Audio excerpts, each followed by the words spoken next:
Hello everyone, this is Julia from Sandpiper Arts, and today we're going to do this 3-tiered cupcake platter. And I haven't thought about making a video until somebody asked, so I already started it when I started the video. So this time I'm not using freeform geode, I'm just using plain silicone molds. I'm going to show you them right now. So basically those are the cake molds. They're different sizes. They're 6-inch, 8-inch, and 10-inch, which is perfect for 3-tiered. And what I did was I did a ring pour. Basically, I mixed the colors into the resin, and the colors I used are cobalt blue, and then teal. And the teal I actually mixed with a bit of turquoise, and this is the enamel. It's silver enamel it's the one that you paint models with.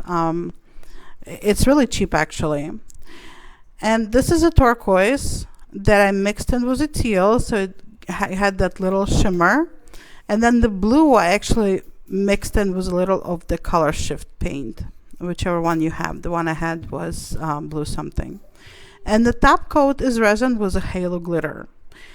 This is from the backfist. It's very, very sparkly, as you can see. I mean, it sparkles. This is nighttime, and it really, really sparkles in the light.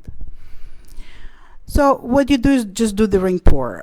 One color, second color, one color, second color. I did use a little made a little lines with the silver enamel in resin, and then after dried I put on Posca pan and then the top coat. So you can see now it's cured. It's been about 24 or so hours after I did the last top coat. So it's pretty hard. It still has a little because it is thin, so it has some little give. This is when you can straighten them out, because the table is not very straight. The molds are not very straight, so they might not be completely flat as you would want them. And it's really important in the cake stands and the platters that they're flat, they're lying there, or they're standing there.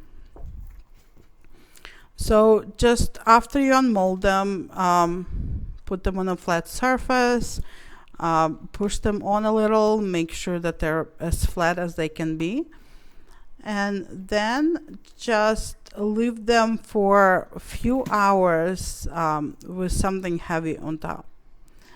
And that's exactly what we're going to be doing. And don't forget that resin marks. You can scratch it, you can, when it's not completely cured. You can cut it sort of with anything, and if you do bubble wrap, it's going to leave the mark. So in order for not to do this, I covered them in parchment paper. Basically wrapped each one individually. That way they're not sticking together and nothing is sticking to them. So just wrap them really well. You don't have to, do a gift wrap, but just so they're not touching, that there's a wrapping paper in between of them. And whatever you're putting on top is not really touching them. And something you're putting on top has to be heavy, like a book. Programming books work. For some reason, I didn't have one right next to me when I was doing that, which is kind of strange. But what I did, I just bought a huge box of gloves from Costco, so I put that on top. It is heavy, and it's enough. I mean, they're not really warped or anything, so it's enough just to keep them flat, keep them straight, and just leave it for overnight, preferably like that. And then the next day, this is the fittings that I'm using. I'll put the link from Amazon for them. That's where I got them. And then we can start putting it all together. So what I do, I put some silver paint on edges. This is alcohol ink that I use. For gold, I sometimes have gold leaf. For silver, I don't have that, and alcohol ink really provides the coverage for the edges. I mean, amazingly. Just don't forget you have to shake it first. I kind of opened it and then I remembered, and a good thing that I remembered. But shake it really well so it all mixes, and this really works for metallics. I haven't ever tried to do edges in any of the colored alcohol inks, but metallics really work. For geodes, I put metallics on the acrylic stones if I need to, on the edges, painting with them. It really does give that shimmer. So all you need is a brush, and then I realized that you also need something to be put under, because it's easier to get the paint out of the paper towel than it is from the table, even if it's glass, because there's some wood there. So just dip the brush and slide it on. Don't take off the paint, like don't rub the brush off. There has to be paint on it, so it glides and does the coverage. And so do it for all of them. You don't have to really. I like those edges in metallics. You might not. It's really your choice. And after everything is done, they're very fast drying. And if you make some mistakes, just use alcohol to wipe it off. I use 90%, and it just wipes right off. Like if you put something on one of the sides, don't worry about it. And now we're putting them together so we can drill.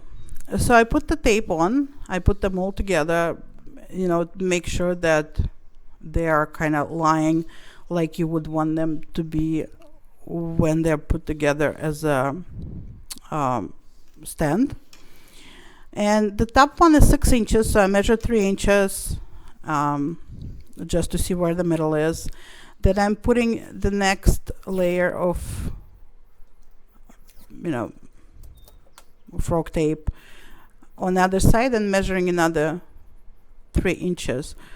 And basically, X marks the spot where I'm going to be drilling, right in the middle. And then we're off drilling. Safety is very important. You're drilling, it's dust, it's resin dust, you don't want to breathe it in. So put the mask and glasses on. And then you need a drill with a drill bit that will fit. Don't make it too big, because the fitting has to fit, but it can go through. So I had a fitting for 1/4 inch drill. You can measure it with caliper or just a plain ruler, or sometimes even say, which drill you need to use. And you just drill through. It's all done. Take one of the fittings, make sure that that's just the one that you need. Excellent. Excellent, fits great. And now we can put them together. Take it back inside, or outside if you like. And you can see I drilled all 3. The drill went right for all of them. I washed them because they still have some dust. And now putting them together. So you see those white washers, they're kind of soft, and they're the ones that protect what are you doing your plates with, from scratching around those fittings and so on. And so just put them together. It's very self-explanatory. You just make sure that they're nice and tight so they don't go anywhere, especially the bottom one. The bottom one only has sort of a screw. So just make sure that it's screwed in really, really well. You might want to use screwdriver for that. That's what I did outside the video. For some reason, I didn't take a video of it. But as you can see, it's really, really tiny. So your finger's probably not going to be able to do it.